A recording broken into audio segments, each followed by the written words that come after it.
12 o'clock with the Saints traveling to the Patriots. Let's go, Saints!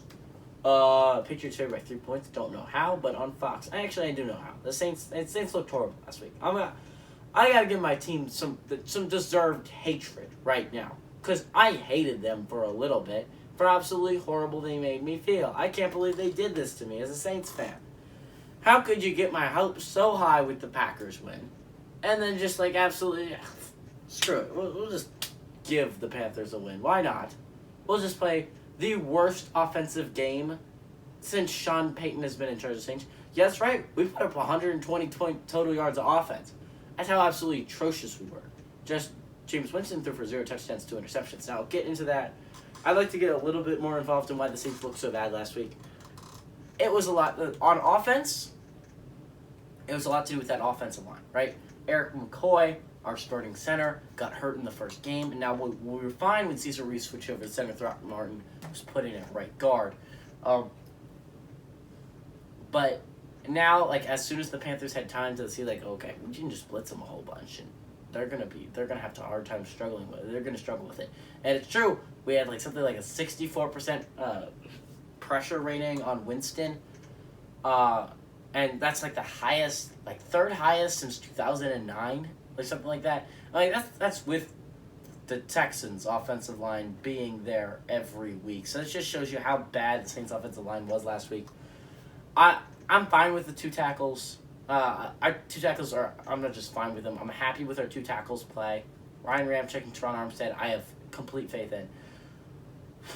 See, I'll explain to you why that Eric McCoy could not have come at a worse time for us right now.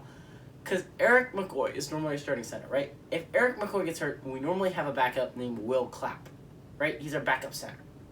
He's on IR. Our backup guard, James Hurst, kind of our swing tackle we put in as a 6th man. He's normally very solid. He's on IR.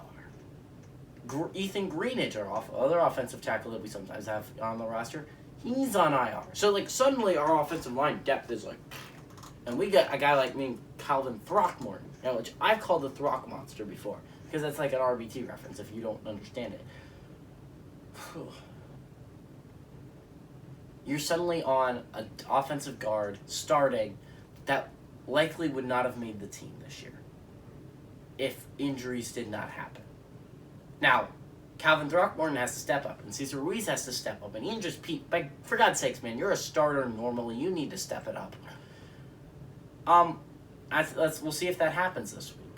The defensive output, I have a lot of excuses for that one. Many, many injuries. You look at the defensive line.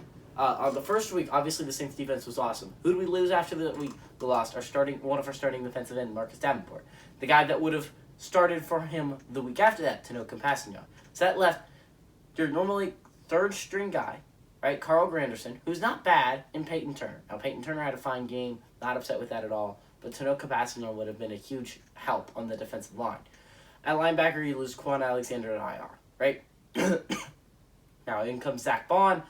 He's playing in his 2nd year. He's never really going to be an awesome linebacker like that. He's a will linebacker. He's playing a position he should not be playing right now. But we just got to survive with it right now. He's a good player. We just got to find a role for him in the offense.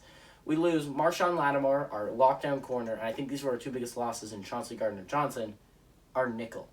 So immediately you lose your starting corner, your lockdown corner, the guy that would have been going against DJ Moore, and then you lose your nickel corner, which would have been going up against Christian McCaffrey a lot of the time. Now, the fact is we matched up Zach Bond against Christian McCaffrey a lot because we didn't want to have to trust P.J. Williams, who is normally a dime corner, to have to come in and play that nickel role and cover Christian McCaffrey. I guess we had more faith in Zach Bond. I don't know if it was a good strategy, but I would have had way more faith in Chauncey Gardner-Johnson covering Christian McCaffrey. Those are the 2 players that killed us. And it's just, if you have Marshawn Lattimore and Chauncey Gardner-Johnson, how different is that football game? On defense, I don't know. I honestly think it's a different football game if we have those 3 players. Good news for the Saints. Those 2 players. We get back 3 players this week. We get back Chauncey Gardner-Johnson. We get back Marshawn Lattimore. And we get back Tanoh Compassignon. Now, bad news. Sorry. bad news, Peyton Turner might be out for this week, and that guy looked absolutely amazing, so that kind of sucked. But that's the Saints stuff I have. Looking at the Patriots side of things, Mac Jones has looked fine, but they've really not been asking him to do much. They're basically just saying, hey, be a game manager. And I guess the Patriots can win like that. Not many games, though, I gotta think, right? Not in today's NFL. You need a QB that can absolutely sling it. There's not many teams in the NFL. Maybe the Redskins are one that can survive with a game manager. They did last year with Alex Smith. Because let's be honest, Alex Smith last year, he was nothing but a game manager. But the Pats right now have a rookie QB. Honestly, the rookies for me have not. They've not absolutely astounded me. Trevor Lawrence, Zach Wilson have not looked good, and Mac Jones has looked like a game manager. He's thrown 1 touchdown to 0 interceptions.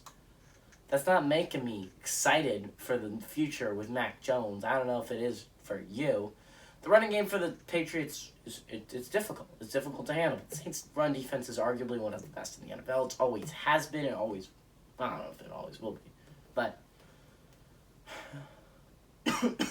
I don't know. I like the Saints in this one. Maybe I'm just a Saints fan. Maybe I'm a Saints homer. But I think the Saints get a bounce-back win after this week. I do think that. I think the Pats might be flying a little bit out after the Jets' domination win.